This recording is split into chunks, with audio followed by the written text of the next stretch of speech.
Welcome to the Sleep Dives channel. We've all been there, right? You start a good habit with all the best intentions, only to watch it just fizzle out. In this part of our journey through James Clear's Atomic Habits, we're going to tackle that exact problem. We'll explore how to really lock in good habits, we'll uncover the one simple rule that drives pretty much all our actions, and we'll see why just seeing your progress can be an absolute game changer. So, let's dive in. So here's what we're going to cover. First, we'll look at how to design an environment that basically does all the hard work for you. Then we're going to unpack the single most important rule of human behavior, the one that explains exactly why bad habits are so darn tempting. After that, we'll get into a simple but powerful trick for staying motivated. And finally, we'll pull it all together with a practical action plan you can start using straight away.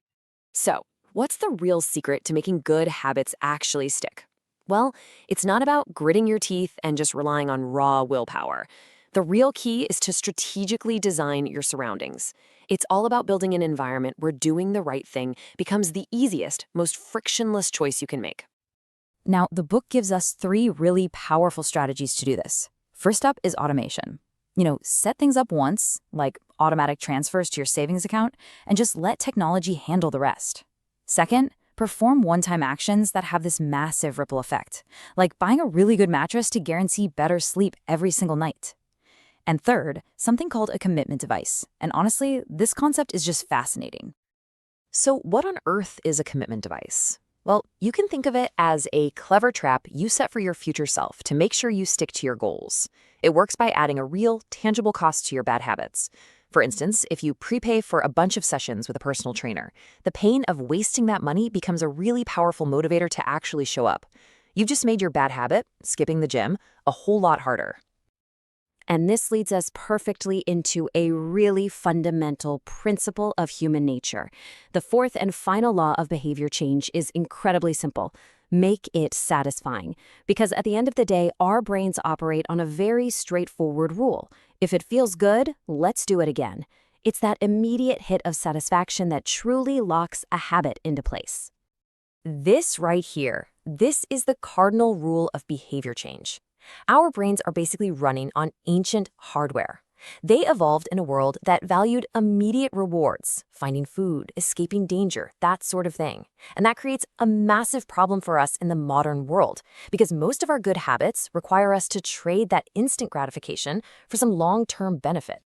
And here is that problem in a nutshell. Good habits like, say, going for a run, often have an immediate cost. It's effort, it takes time, it can be uncomfortable. But the reward is way off in the future. Bad habits like eating junk food are the exact opposite. You get the reward instantly, and the cost, that gets pushed far, far down the road. Our brain will naturally default to the immediate reward every single time.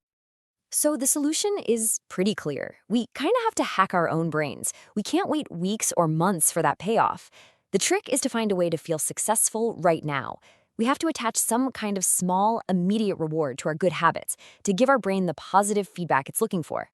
Okay, so how do we actually do this? Well, one brilliant technique is to make avoidance visible. Let's say you're trying to cut back on buying expensive coffee.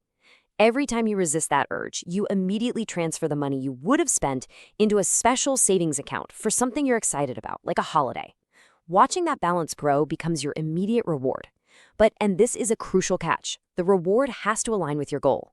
Celebrating a week of healthy eating with a giant pizza just sends mixed messages to your brain and undermines all your progress. All right, so we've added immediate rewards. Now, how do we keep that momentum going day after day? This is where habit tracking becomes an incredibly powerful tool. There's just something profoundly motivating about seeing visual proof of our progress. Habit tracking works so well because it actually leverages the first 3 laws of behavior change. Ticking a box on a calendar makes the habit obvious. It's a clear visual cue. Seeing a long chain of successful days is attractive. You really don't want to be the one to break it. And finally, the simple act of marking your success is satisfying all on its own. It's like a little hit of accomplishment. Look, life happens. You are going to miss a day eventually. The goal isn't to be perfect. The one crucial rule is to never miss twice. Missing once is an accident. Missing twice is the beginning of a new negative habit. The key is to get right back on track, immediately. And let's be honest, progress isn't always just a number on a spreadsheet or a scale.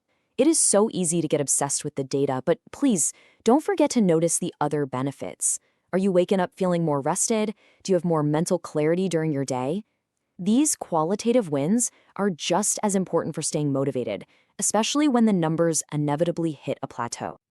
Okay, that's enough theory. Let's get practical. How can you actually put all of these ideas into action right now? Well, it all comes down to a really simple 3-step plan. Here's your plan. First, find just one thing you can automate this week. Second, don't try to track everything at once. Pick just one critical habit to start with.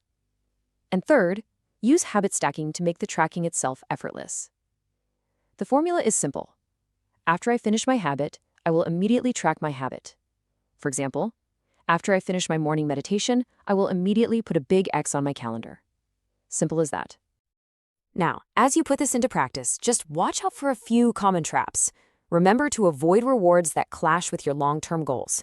Try not to get so obsessed with the data that you forget to actually enjoy the process. And always, always take a moment to appreciate those non-quantifiable signs of progress.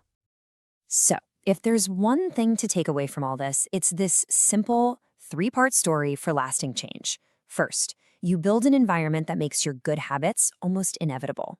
Then, you reinforce those actions with immediate, satisfying rewards. And finally, you sustain that momentum by tracking your progress and, of course, by never missing twice. Ultimately, building better habits isn't about forcing yourself through some painful grind. It's about being smarter with your strategy. So I'll leave you with one final question to think about. What is one small, immediate reward you can use today to make a good habit just that little bit more satisfying?